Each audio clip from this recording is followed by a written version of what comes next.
Noticias, Cámara de Representantes. Buenas noches, bienvenidos a Noticias Cámara de Representantes, el espacio que semanalmente les presenta toda la actividad legislativa. Jorge, buenas noches. Mabel, buenas noches y un saludo a nuestros televidentes. El país se encuentra en una situación invernal que se ha desbordado. El departamento de Córdoba especialmente es el más afectado. Así es, Jorge. También vamos a revisar cómo quedó el tarjetón de las consultas para las votaciones del próximo 8 de marzo. Los invitamos a ver nuestros titulares. Decretada la emergencia económica por inundaciones en el país, representantes exigen soluciones y acompañan ayudas humanitarias. Con la definición de las consultas presidenciales, despejamos dudas para no cometer errores a la hora de votar. ¿Cómo avanzan proyectos de ley como el que crea otra alternativa para el retiro de cesantías y la prohibición de la mutilación genital femenina? Les contamos. Resulta muy buena la propuesta de la Federación Nacional de Departamentos. Ellos ofrecen utilizar 6 billones en saldos no ejecutados del Sistema General de Regalías. Esto como alternativa para atender la emergencia económica y ambiental. La idea viene del gobernador de Córdoba, Erasmo Zuleta. En plena emergencia se deben mirar todas las opciones. El fuerte invierno que atraviesa el país está afectando varias regiones, especialmente el departamento de Córdoba, donde más del 80% de su territorio está inundado y en 24 de los 30 municipios hay más de 50.000 familias damnificadas. Los representantes y mandatarios exigen planes y soluciones efectivas ante esta crisis. Más de 70 toneladas de ayuda humanitaria fueron entregadas por la Unidad Nacional de Gestión del Riesgo de Desastres a los 156.000 cordobeses. El gobernador de Córdoba hizo un llamado al gobierno para disponer de recursos que atiendan esta problemática. Aproximadamente 7 billones de pesos en los recursos de ciencia, tecnología e innovación y los recursos de regalías de ambiente. Se puede buscar una estrategia para que de esta bolsa de recursos, como lo decía la señora ministra de Ambiente, se estructuren proyectos que permitan una efectiva recuperación económica de los sectores estratégicos y también plantear soluciones que nos permitan atender la emergencia de manera oportuna. Representantes de la región hacen un llamado al gobierno y a la Unidad Nacional de Gestión del Riesgo para que ejecuten acciones concretas y también socializan las gestiones que han venido adelantando. También le agradecemos que nos diga a los cordobeses y a los colombianos si está en condiciones de atender la emergencia y si no, que dé un paso al costado y no siga revictimizando a los afectados. La DIAN nos ha donado 500 millones de pesos en mercancía y ya con el alcalde Bukergelén vamos a hacer toda la logística para poder recoger la mercancía y llevárselas a las personas que hoy lo están necesitando en la ciudad de Montería. Representantes de otros departamentos afectados como Chocó y Bolívar piden al gobierno atender las necesidades de los habitantes afectados. Es urgente que el gobierno nacional entre con toda la institucionalidad, que acompañe a nuestros campesinos, que respalde a los alcaldes y que se construya una respuesta integral para recuperar lo perdido. Hacer el dragado de estos ríos, los principales del departamento de Chocó, como única solución para que no se desborde en época de la ola invernal. El presidente Gustavo Petro expidió el decreto 0150, con el cual el gobierno nacional declaró la emergencia social, económica y ecológica en los departamentos de Córdoba, Antioquia, Sucre, La Guajira, Bolívar, Cesar, Magdalena y Chocó. Se espera recaudar 8 billones de pesos para atender a los afectados por las lluvias. Funcionarios encarcelados y otros en procesos judiciales son algunos de los responsables del desfalco de la Unidad de Gestión de Riesgos. Esta entidad debió asumir la responsabilidad ante las emergencias como la actual ola invernal. Mientras tanto, figuras como Carlos Ramón González siguen fugados de la justicia. Varios congresistas exigen respuestas inmediatas. En medio de la emergencia por las lluvias que afectan a varios municipios de Córdoba, Sucre y el Urabá antioqueño, la Unidad Nacional para la Gestión del Riesgo de Desastres, UNGRD, vuelve a asumir un papel central. Desde el Congreso persisten los llamados para que la entidad fortalezca su eficacia y capacidad de respuesta ante las emergencias. Al señor Carrillo le damos un mensaje y una recomendación. Deje de pelear tanto a nivel nacional. Necesitamos más acciones y menos discurso. En Córdoba y en Urabá, la ciudadanía está reclamando apoyo. Nuestros gobernadores y alcaldes están reclamando apoyo. Durante la administración de Olmedo López en la UNGRD se cuestionó su gestión por presunta corrupción en contratos para atender emergencias con los carrotanques para La Guajira. Frente a esta situación, incluso el actual director, Carlos Carrillo, ha impulsado reformar la entidad vía legislativa. Ahora defiende su gestión frente a la atención de la emergencia invernal, una postura que cuenta con el respaldo del presidente Gustavo Petro. Hoy se pone en funcionamiento unos bancos de maquinaria amarilla que se adquirieron en conjunto entre la gobernación y la UNGRD. Nosotros desde la UNGRD aportamos cerca de la mitad del recurso para que la gobernación pueda garantizar pues, la prestación de estos servicios con esa nueva maquinaria amarilla que se pone en funcionamiento hoy aquí en la ciudad de Montería. El señor Olmedo se robó parte de 26.000 millones. La mayor parte del dinero en peligro fue bloqueada por mi gobierno. A la UNGRD se le han robado 10 veces más desde que se creó. Olmedo solo se aprovechó de la mafia que ya existía robando dinero como el del FOMAC, pero que la prensa no investiga por fin electoral. Por ahora, la temporada de lluvias vuelve a poner a prueba la capacidad operativa e institucional de la UNGRD, una entidad creada en 2011 durante el gobierno de Juan Manuel Santos y que desde sus inicios ha estado rodeada de cuestionamientos. Menos de un mes falta para las elecciones del Congreso y la consulta partidista y la registraduría tienen listos e impresos los tarjetones. Vamos a despejar inquietudes del proceso electoral y la manera correcta de votar. Bueno, en el ejercicio que usted hiciera de votar, ¿cómo la marcaría? ¿Cómo la marcaría si yo decido a alguien? Me imagino que una X así. Pero usted sabe que si se pasa... Si me paso no es para... Bueno, ¿usted tiene otra duda sobre ese tarjetón? ¿Perdón? ¿Tiene otra duda sobre ese tarjetón? No. ¿No le falta nada? Pues... ¿Voto en blanco? El voto en blanco. El voto en blanco, como es una expresión, tiene un efecto jurídico. Por ejemplo, en las elecciones locales, el voto en blanco, cuando es mayoritario, lo que obliga es a repetir el proceso y inscribir otros candidatos. En las consultas no tiene ningún efecto jurídico y por eso nunca se ha autorizado, ni la ley lo define, incluir el voto blanco en las consultas populares, internas o interpartidistas. Otra inquietud que mantiene la ciudadanía en expectativa: ¿qué sucede en las zonas que se encuentran inundadas por el invierno? ¿Se podrá votar? En todo caso, todas las mesas de votación, por ejemplo en Córdoba, si se mantiene la ola invernal, serán instaladas. Lo que pueda ocurrir es que tengan que trasladarse a lugares cercanos donde estaban en su momento, pero no se va a suspender ni a cancelar. El registrador finalmente reiteró que se instalaron 125.000 mesas en todo el territorio nacional y se han nombrado 860.000 jurados de votación.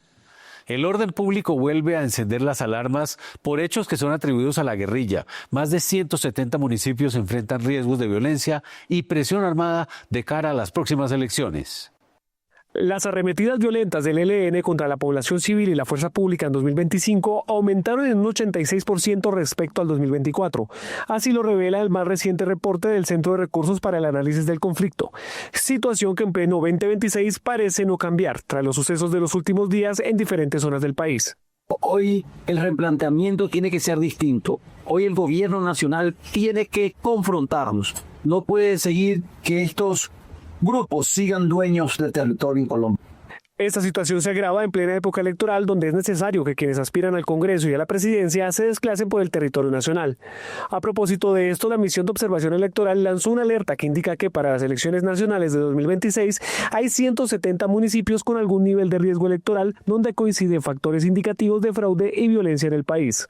Y yo creo que es necesario que los mecanismos de seguridad del Estado, la acción de la fuerza pública pueda llegar a todos los territorios y pueda permitir y garantizar que el ejercicio de estas elecciones este 8 de marzo sea realmente transparente y garante para todos los partidos y movimientos políticos. El Consejo Nacional Electoral anunció que la Misión de Observación Electoral Europea hará acompañamiento durante el calendario de votaciones en Colombia con el propósito de aportar legitimidad y transparencia en las próximas jornadas electorales. La decisión de la Superintendencia de Industria y Comercio de requerir información al sector comercial sobre la forma en que definen los precios y sus ganancias ha generado polémica y alerta en varios sectores económicos. Estas son las posturas sobre esta medida. Empresarios en alerta y consumidores a la expectativa. Este es el panorama generado por la decisión de la Supercomercio al solicitar información a 50 empresas sobre la forma en que se aplican las fórmulas de precios, descuentos y ganancias. Algunos ven en esta medida una protección al consumidor, pero los gremios lo ven como intervencionismo estatal, postura apoyada desde la bancada de oposición. Es una intromisión en información reservada que va en contra de la libre empresa, la libre competencia. Era un gobierno que ya con los mensajes de inclusive controlar precios, al mismo tiempo que aumenta los costos y los costos de nuestras empresas, lleva al fracaso de la iniciativa privada, de la competencia. Desde otras bancadas se expresó apoyo a esta medida, argumentando que es en pro de los consumidores. Ahora lo que estamos viendo es una superintendencia que está realmente asumiendo el compromiso de garantizar a más de 50 millones de colombianos una información veraz que de alguna manera permita tener los elementos suficientes para que el consumidor determine cómo se están generando los precios. Hay también posiciones encontradas entre el actual superintendente y uno de sus antecesores del gobierno anterior. A través de estas solicitudes buscamos recaudar información sin la cual resultaría virtualmente imposible estudiar el comportamiento de los agentes del mercado, comprobar prácticas que afectan a los consumidores o la competencia y adoptar las medidas correctivas necesarias para garantizar un correcto funcionamiento de la actividad económica. La superintendencia es una autoridad de inspección, vigilancia y control, es policía administrativa, no es una autoridad de fijación ni de control de precios.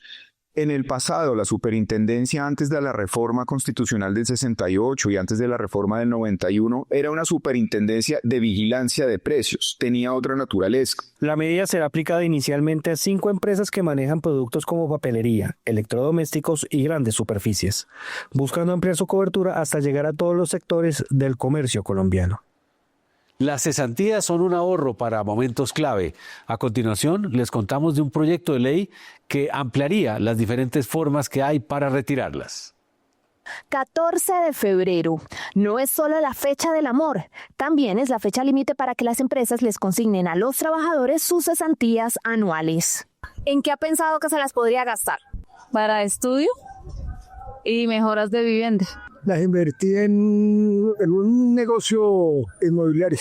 Apoyar el negocio de su pareja o incluso de sus hijos podría ser una nueva alternativa para invertir lo que ha ahorrado en cesantías. Que las mujeres tengan posibilidades de emprender entre las medianas, pequeñas y microempresas y que naturalmente este retiro de cesantías lo pueda hacer o sus hijos entre 18 y 28 años o su cónyuge o la titular. Solo será exclusivamente para inversión en emprendimientos de la titular, del cónyuge o también de la madre de la cónyuge.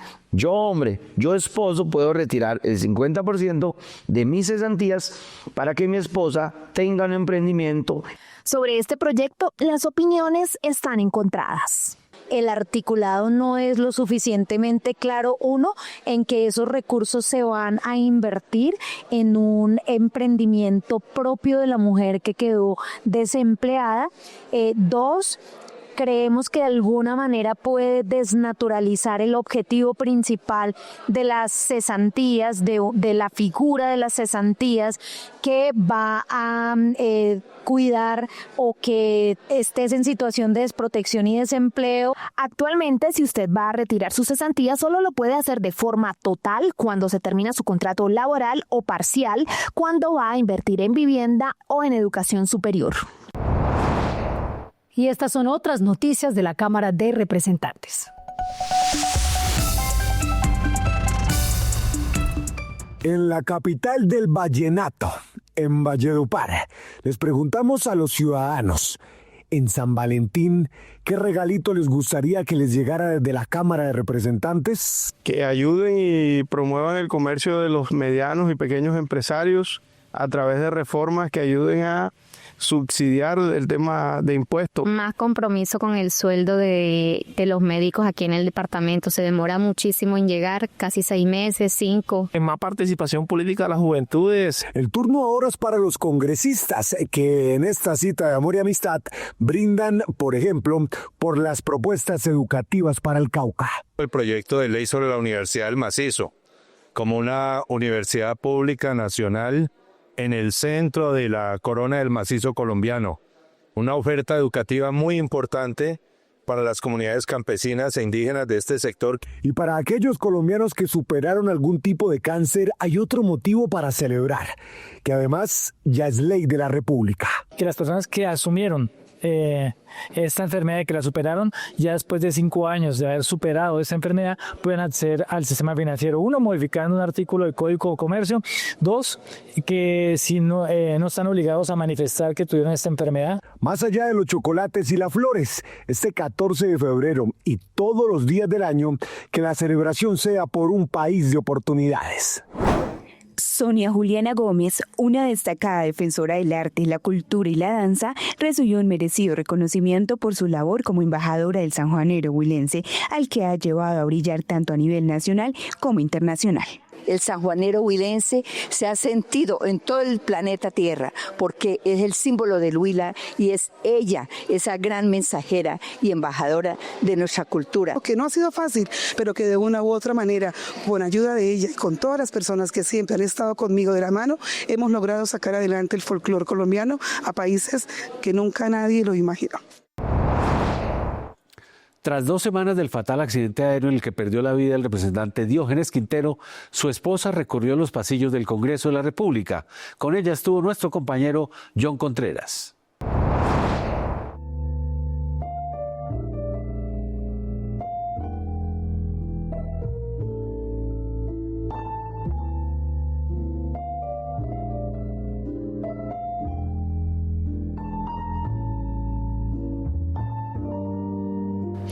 Bueno, pues precisamente estoy aquí con la señora Diana Riveros, ella es la esposa del representante Diógenes Quintero, quien lamentablemente el pasado 28 de enero falleció en un accidente aéreo en la vereda Curacica, en el municipio de la Playa de Belén, en norte de Santander. Bienvenida al noticiero de la Cámara de Representantes, señora Diana. ¿Cómo han transcurrido estos días después de este lamentable hecho? Bueno, gracias por el espacio, un espacio que para mí es muy especial porque sé que aquí estuvo Diógenes, recorrió estos pasillos por tanto tiempo y fue tratado también con mucho respeto por todos ustedes y lo valoro mucho. Son 15 días realmente muy difíciles, dolorosos, de incertidumbre, de muchas preguntas, de enfrentarnos a muchas decisiones y situaciones bien complejas por el accidente, por la investigación del accidente, por la manera en cómo muere, pues entonces todos los trámites que ha tocado hacer que ha sido muy tediosos, mis hijos que quedan muy chiquitos, tengo un niño de 1 año y una niña de 4 años, yo tener que enfrentar miles de decisiones y una prueba muy grande que me dio la vida, ¿no? Porque nunca imaginamos que fuera a morir tan joven, de la manera en que iba a morir. Y llega después del accidente por primera vez aquí a los pasillos del Congreso, ¿cómo fue estar acá donde él trabajaba diariamente? No, yo en cada espacio que recorro, en donde sé que él lo hacía constantemente, para mí se me arruga el corazón mucho.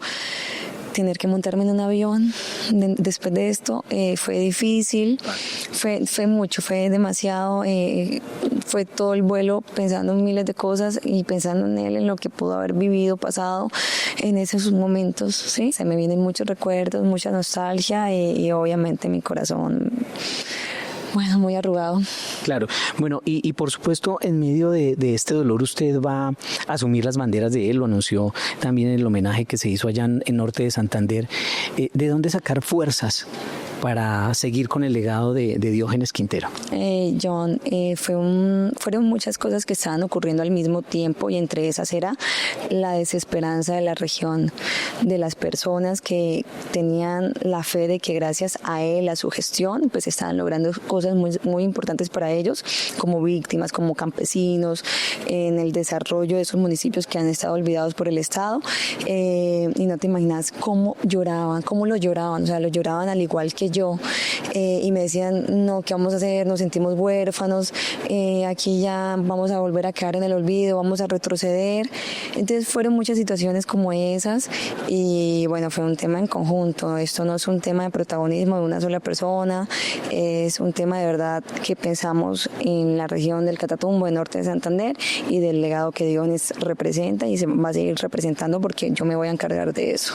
Señora Diana, la acompañamos en el dolor y también en el camino que emprende en este momento. Muchas gracias a todos ustedes y gracias por ese amor que siempre le brindaron a Diógenes.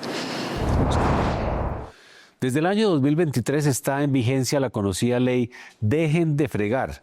Al parecer, esta clara intención de proteger la tranquilidad y privacidad de los ciudadanos frente a esas llamadas y mensajes no deseados. Aún hay demoras en su cumplimiento. Pese a la norma, algunos usuarios dicen que todavía reciben llamadas insistentes y molestas.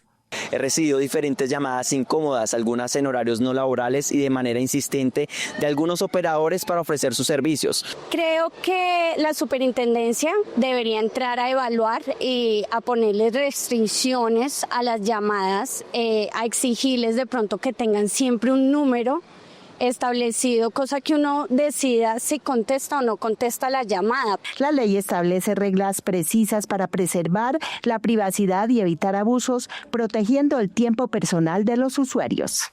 Quienes hoy se sientan acosados por estas entidades pueden poner sus diferentes quejas ante la superintendencia. Si es un recaudo de cartera o si es ya una llamada de un banco, pues lo podrán hacer ante la superintendencia financiera. Si les están dando una promoción o los llaman desde las empresas de telefonía móvil, que son cansoncísimas a la hora de contactar a los colombianos, lo podrán hacer ante la superintendencia de Industria y Comercio. Queremos hacer un llamado a las entidades, a los operadores que utilizan los servicios de telecomunicaciones como un medio comercial y financiero, que existe la ley 2300 del 2023 que protege el derecho a la intimidad, a la tranquilidad y al buen nombre. Si usted no quiere recibir estas llamadas, entre a la página de la Comisión de Regulación de Comunicaciones, inscriba su número celular en el registro de números excluidos y controle la forma como quiere ser contactado. Las escuelas normales superiores del país se modernizarán capacitando y otorgando títulos profesionales en educación preescolar y básica primaria a sus estudiantes. La reglamentación de esta ley, que se hará este año, establecerá el proceso para que esto suceda. El Gobierno Nacional tendrá plazo hasta julio de este año para reglamentar esta ley. A través de entidades como el Ministerio de Educación, que darán el aval a las 143 escuelas normales para que puedan entregar títulos profesionales en educación a sus estudiantes. La posibilidad de que entreguen títulos profesionales una vez quienes se han formado terminen el programa de formación complementaria y cursen 4 semestres más, y adicionalmente que se priorice la educación étnica y rural. Les posibilita a estas no solo formarse como normalistas, sino la posibilidad de ofrecer educación superior como licenciados. Genera unos incentivos especiales para zonas rurales, zonas remotas, y incentiva a la calidad en la formación docente. Para los dirigentes de las escuelas normales superiores, esta es la posibilidad de mejorar las condiciones de las instituciones y la gratuidad para los estudiantes. Acceder a esa fuente de recursos que se requieren, no solamente para los estudiantes, sino también para fortalecer todos los aspectos de infraestructura. La idea es que todas las escuelas normales del país tengan matrícula cero, cosa que no pasa actualmente. Y otro asunto muy importante es que puedan tener acceso las personas de los territorios. Con la puesta en marcha de esta ley se pretende garantizar mayor formación a los docentes en educación inicial y básica primaria para que capaciten a los niños de las zonas rurales y alejadas del país. Este mes se conmemoró el Día Internacional de Tolerancia Cero con la mutilación genital femenina. Un proyecto de ley que busca prohibir esta práctica en Colombia está a punto de hundirse. La Cámara emitió una alerta para que el Senado lo apruebe antes del próximo 20 de junio. Con motivo del Día Internacional de la Tolerancia Cero con la Mutilación Genital Femenina, desde el Congreso pidieron al Senado priorizar niñas sin ablación, el proyecto de ley que pretende prohibir y erradicar esta práctica en Colombia. Hay que recordar que Colombia es el único país de nuestra región en donde este tipo de violencia contra las mujeres sigue ocurriendo. Para el 2023 se reportaron 89 casos, de los cuales la mayoría ocurrieron en niñas menores de 1 año. Según cifras del Instituto Nacional de Salud, en Civigila, desde el 2020 se han notificado 216 casos, principalmente en comunidades del pueblo en Berá. La mayoría se concentra en Risaralda, aunque también hay reportes en Chocó, Antioquia, Cauca, Quindío y Bogotá. Claudia Queragano indica que esta práctica no los representa. Lo que pasa es que mucha gente piensa que es algo tradicional, pero para nosotros no son tradicional. Estamos haciendo unos daños en las mujeres indígenas. El proyecto de ley no solo plantea la prohibición, también incluye herramientas de prevención, atención y medición con enfoque de diálogo y acompañamiento a las comunidades. Hay un compromiso para la erradicación de la mutilación genital femenina para el año 2030 y es importante tener el proyecto de ley para tener los recursos, llegar a los resguardos más lejanos, para tener una política pública, tener estas acciones de prevención, de atención, de institucionalización que son tan importantes y las pedagógicas. Si no se debate antes del 20 de junio, advierten que el proyecto podría hundirse y el trámite tendría que empezar de cero. Hoy conoceremos detalles de la responsabilidad que tienen las plataformas de las redes sociales con los menores de edad. Esto es Cámara Digital con Génesis Vargas. En las redes sociales, la actividad legislativa y opiniones. En Cámara Digital. España acaba de anunciar que prohibirá las redes sociales para menores de 16 años. Australia ya lo hizo y Francia está muy cerca de lograrlo, pero en menores de 15. Sin duda un tema viral que genera opinión. Por eso en @Cámara Colombia en Instagram y X les preguntamos a los colombianos si en nuestro país también se deberían restringir las redes sociales para los menores de 16 años. En X Juan Ibáñez dice que prohibirlas no, que la clave está en la regulación. Y en Instagram Milena Flores respondió que no está de acuerdo pues buscarán identidades falsas para acceder a las redes. Mientras que Lina Muñoz sí está de acuerdo en regular las redes porque cree que no se debe generar dependencia a tan temprana edad. Desde la Comisión de Infancia y Adolescencia del Congreso, los representantes también expresaron su opinión. Estas plataformas digitales hoy en día están cobrando la vida de muchos de los niños que están expuestos sin control parental y sin el control de sus padres a delitos cibernéticos, a ciberacoso, a bullying, a sexting. En los últimos días también inició un juicio histórico en Estados Unidos contra Meta y Google por un tema relacionado a la adicción de las redes sociales.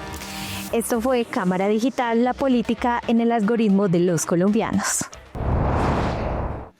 Y de esta manera llegamos al final de Noticias Cámara de Representantes. Les agradecemos su compañía y los esperamos de nuevo la próxima semana, Mabel. Claro que sí, Jorge. Los invitamos a seguir nuestros canales digitales. En las redes sociales nos encuentran como @Cámara Colombia, en donde podrán hacer seguimiento a la información legislativa. Buenas noches.